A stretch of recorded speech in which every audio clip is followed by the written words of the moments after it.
This is a video of a female college student trying to turn off the light from her bed in the dormitory. It's a very unsafe way to switch off the light. Clearly, this student hasn't seen our video. If she had, she wouldn't need to make such an effort just to turn a light on or off.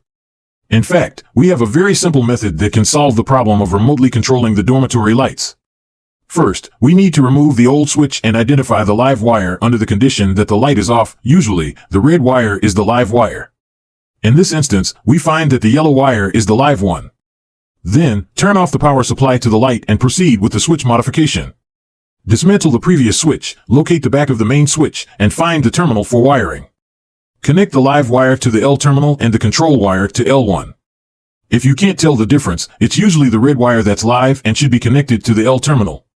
After the connection is completed and appears like this, secure the main switch back in place, close the cover, and restore the power supply.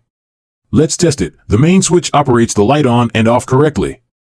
Next, take out the auxiliary switch, open the panel, and install the battery, mind the positive and negative ends.